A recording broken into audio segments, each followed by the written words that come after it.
নমস্কার বন্ধুরা, মাই easy cooking হোমে সকলকে স্বাগত। অনেক দিন পর একটা ভিডিও নিয়ে চলে এসেছি। সবাই কেমন আছো বলো। আর এখানে নিয়েছি আমুদি মাছ, কেটে ধুয়ে পরিষ্কার করে নেওয়া হয়েছে। এবারে নুন হলুদ মাখিয়ে নেওয়া হবে। কিভাবে রান্নাটা করছি তোমরা দেখতে থাকো, সঙ্গে থাকো। খুব সিম্পল রান্না, কিন্তু খেতে খুব ভালো হয়। তো সঙ্গে থাকো, রান্না করতে করতে কি কি উপকরণ দেবো সেটা দেখতে থাকো। তো নুন হলুদ মাখিয়ে নেওয়া হচ্ছে। নুন হলুদ মাখানো হয়ে গেছে। এবারে কড়াই গরম হয়ে গেছে, পরিমাণ মতো তেল দিয়ে দিচ্ছি। আমুদি মাছ কিন্তু শুধু বেগুন দিয়ে আমুদি মাছ করবো। তো আমাদের আমুদি মাছের রেসিপিটা যদি তোমাদের ভালো লাগে তাহলে অবশ্যই কমেন্টের মাধ্যমে জানাও, একটা লাইক দিও, শেয়ার করো পারলে। আর চ্যানেলটাকে নতুন বন্ধু যদি হয়ে থাকো তাহলে চ্যানেলটাকে অবশ্যই সাবস্ক্রাইব করে দিও। তো এই বেগুনটা ভালো করে লাল লাল করে ভেজে নিতে হবে।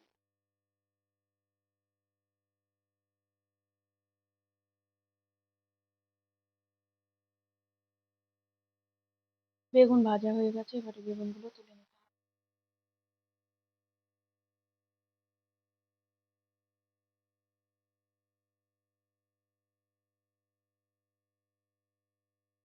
এবারে এবারে মাছ ভেজে নেব। খুব নরম করেও না, খুব মানে যে যেরকম মাছ ভেজে খেতে পছন্দ করো সেইভাবেই তোমরা ভেজে নেবে। খুব কড়া ভাজাও হবে না, আবার নরম ভাজাও হবে না, সেই মতো করে ভেজে নিতে হবে। তো দেখো, মাছগুলো বেশ ভাজা ভাজা হয়ে এসেছে। এবারে তুলে নেবো।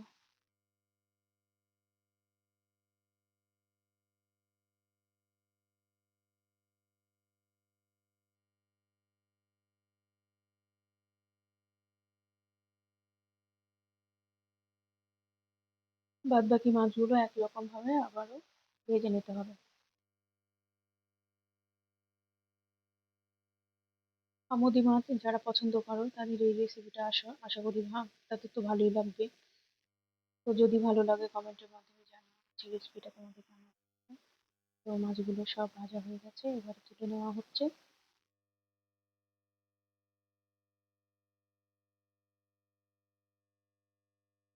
পরিমাণ মতো তেল আর কিছুটা অ্যাড করা হলো। দিয়ে দেওয়া হচ্ছে কাঁচা লঙ্কা, চেরা কাঁচা লঙ্কা।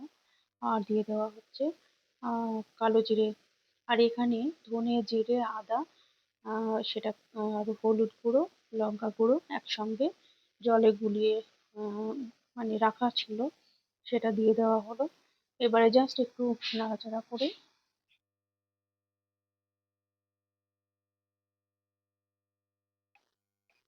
টমেটো দিয়ে দেওয়া হলো। একটা টমেটো চার ফালি করে কেটে দেওয়া হলো।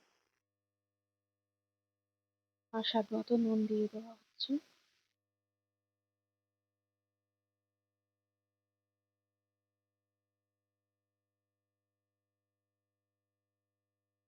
মশলা মশলাটা ভালো মতো কষানো হয়ে গেছে। এবারে বেগুন আর ভেজে রাখা মাছ একসঙ্গে দিয়ে একটু নাড়িয়ে পরিমাণ মতো জল দিয়ে দিতে হবে। আমি খুব শুকনো শুকনো করবো না, একটু মানে ঝোল ঝোল থাকবে। তোমরা তোমাদের মতো যেরকম খেতে চাও সেরকম ভাবে জলটা অ্যাড করবে।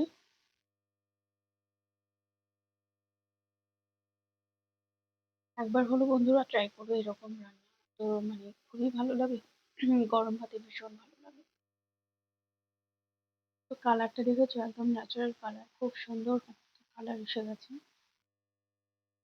তো 2 মিনিটের জন্য ঝোলটা ফুটে উঠবে। খুব ভালো মতো ফুটে গেছে দেখো, ফুটতে আছে। এবারে ওপর থেকে ধনেপাতা দিয়ে দিলাম। 2-3 মিনিট মাছ দেওয়ার পর ঝোলে দিলে বেশ ঝোলটা টেস্টি হয়।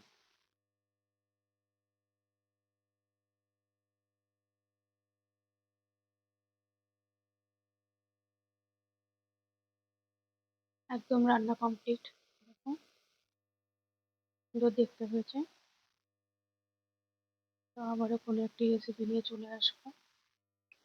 তো একটা পাত্রে ঢেলে নেওয়া হচ্ছে। তো সকলে ভালো থেকো, সুস্থ থেকো।